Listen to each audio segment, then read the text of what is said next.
all of the decisions we've been talking about in the last few videos are pretty much interrelated, because the format that you want to present your information in may well help determine which script you use. If you want to present it in a certain format, there may only be certain scripts that support that format.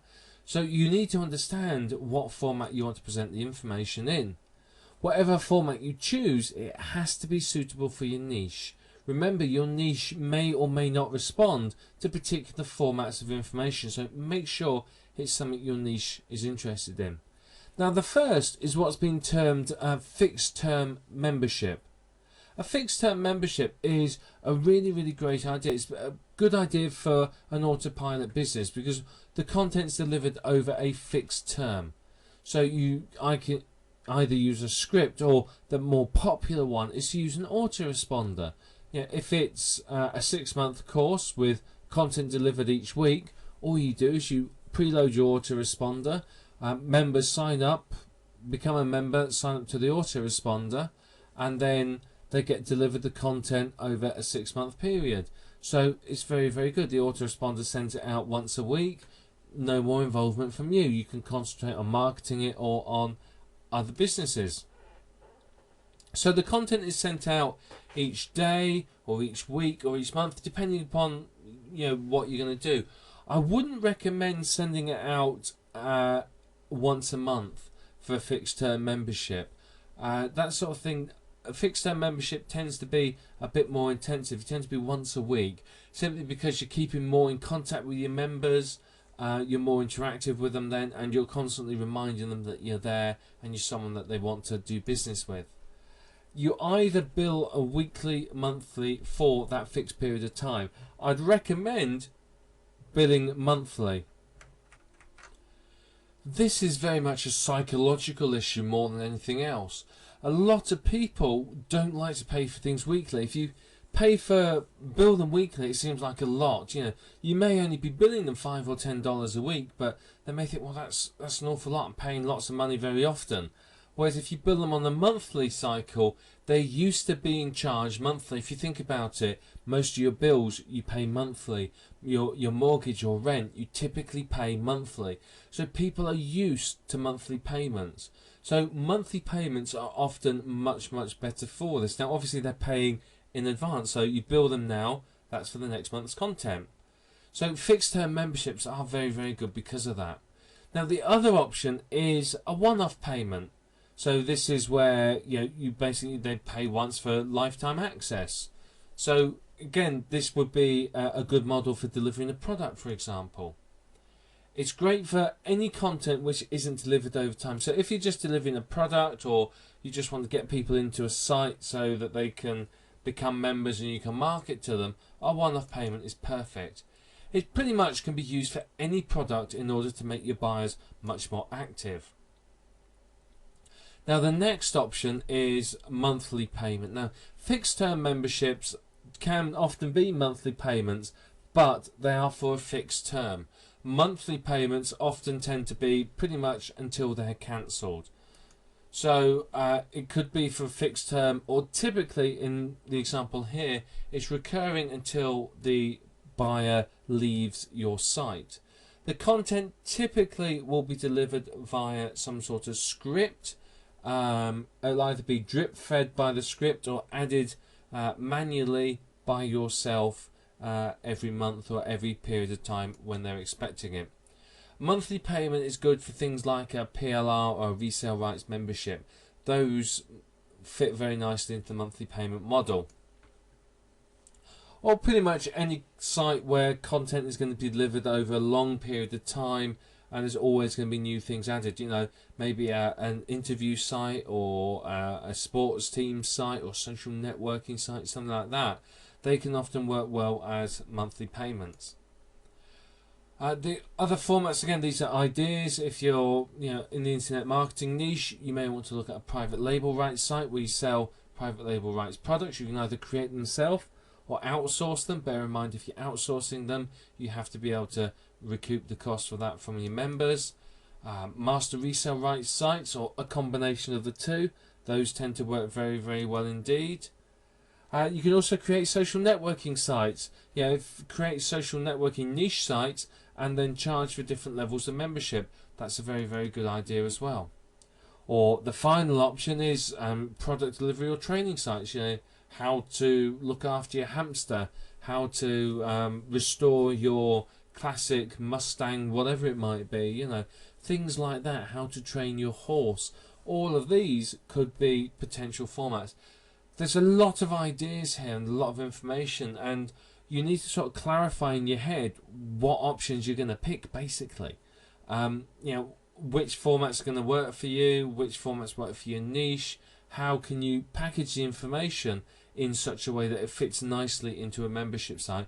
And to be honest, that's the big questions. How do you do that? And if you can answer that, then you're ready to start marketing and setting up your membership site. And sometimes you need to think about it a little. So it's worth spending the time in the planning stage. Don't get caught up in planning and never actually take action. But spend some time in the planning stage and think about how you are going to run your membership site. And that will give you an idea of how it all fits together. It's very, very interlinked, and all the decisions affect each other. So it's not all going to suddenly become crystal clear when you say, right, I'm using this script, I'm doing this, I'm doing that. They're all very interrelated, so they'll influence each other significantly. But decide which format suits yourself and suits your niche, and then you're ready to go and start setting up your membership site, driving traffic, recruiting members, and most importantly, earning. One of the things that destroys many membership sites before they have a chance to get off the ground is the content. If you're not providing high value and useful content, your membership site is going to crash and burn, plain and simple. You need to be able to provide something that means they have to be a member. If I can get whatever's in your membership site elsewhere just by typing into Google, why would I want to pay money to you to get it? It's got to be high value and useful content, and that's where a lot of membership sites fall down. They use any old rubbish, they use out of date or plain wrong information, and because of it they suffer and struggle and end up folding. Ideally, when it comes to creating your membership site, unless you're doing a private label or master resale rights club, and even then this really does apply, the content needs to be unique to you. If it's unique to you, then there's a reason for people to be members. If they can get it anywhere else, or if you're reselling stuff that I can get from a dozen other sites, why would I want to join your membership site? This is all about adding value and useful content. If you're the only place I can get it from, I've got to come to you to get it. You can use stuff that can be found elsewhere outside your site, but don't make it stuff that's commonly known or easy to find. If it is, then why would people want to join? If you get members and then they realise that the content you're selling them they can find in Google in 2 minutes, they're going to leave. You're going to have a high unsubscribe rate. So make sure the content cannot easily be found elsewhere, and by creating unique content you ensure that. I would also recommend providing regular updates, particularly obviously if you're doing a monthly membership or weekly membership, then you are going to be providing these updates. But even if you're just using a membership site as a delivery mechanism, then by updating your product and adding bonuses, you're getting people to come back to your site, which means you can market to them and you can earn more money from them. So the regular updates gives them a reason to come back to your site, where they're displayed login and one-time offers, which a percentage of them will buy. This one's very, very important. Again, this is another one where membership sites fall over. Always deliver your updates on time. Don't sit there and go, well, I can't be bothered, I'll give it a couple of days. Make sure you're prepared and your content's ready well in advance, because if you do that, then you're going to keep your members happy. As soon as content starts to get late, your members get edgy, you get people unsubscribing, you get people dissatisfied, and that's not what you want. Your very first month when someone first joins, That's the most important month for them. That's where you will lose the most subscribers. So you need to make sure that you give massive value in that first month. You want to really over deliver and make people go, wow, this is incredible. Make sure they know what's going to come up in the future months and weeks so that they know they have to stay a member. You know, you don't want to give them everything all at once and they go, well, I don't need to stay a member now, cancel. You want to give them loads of value and they give them lots and lots of reasons why they have to stay a member. But it's very, very important to listen to the feedback from your members. A lot of membership site owners don't do this. Your members know what your niche wants. So they're very, very good if you can listen to them. A lot of successful private label rights clubs, for example, will get content, topics and ideas for keywords and niches from their members. That's a very, very powerful way of doing it. Now, it's a two-way stream. Your members get what they want, and you, as the membership site owner, don't have to sit there and go, right, what are we doing this month?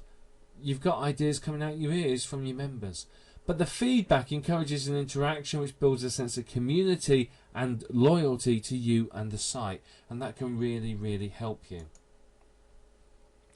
Now, when it comes to providing content, you can either write it yourself. Now, obviously, that's going to take time. How much time it takes depends upon the membership site, but you could do that if you want to.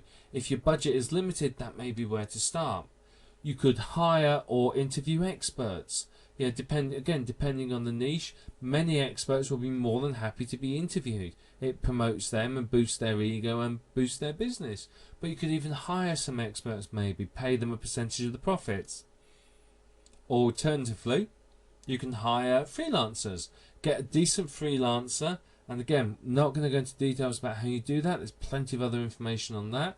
But get a decent freelancer, get them to create the content for you. These last two are probably the best two because it frees up your time. But obviously, it could cost you money, particularly if you're hiring freelancers. One of the best forms of content is what we call user-generated content. This is where your users create the content for you. They submit articles, submit other information. That works as well. If you can get your users to generate the content, it's going to save you a lot of time. Resale rights products, you can always use some of that. Remember, with resale and master resale rights products, they tend to be branded with other people's sites. So they are going to promote other people, not necessarily you. So you could use them if you need to and if they're appropriate. The other alternative, and this is my preferred option, is rewritten private label rights material. Pick up decent private label rights material. You can often find this really cheap, and just use that. Just rewrite it and use it for your niche. Obviously, do a bit of research and make sure it's very, very high value. But you can often take a single PLR product and turn it into a complete training course. Now, the format you use, whether it's going to be audio or books or video, it's up to you. It depends upon your niche, depends upon your skills, your budget, your equipment, and so on. But you've got to make sure you provide high value content. It's got to be ideally unique for you, it's got to be good quality, and it's got to be something that people go, wow, this is so worthwhile.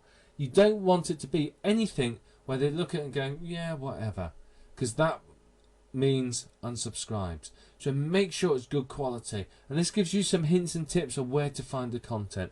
Now, obviously, writing it yourself is cheap, it's pretty much free, but it takes up your time. Your time obviously has a value, so you may want to look at outsourcing it if necessary. But provide good quality content and your members will stay loyal, and more importantly, stay paying members.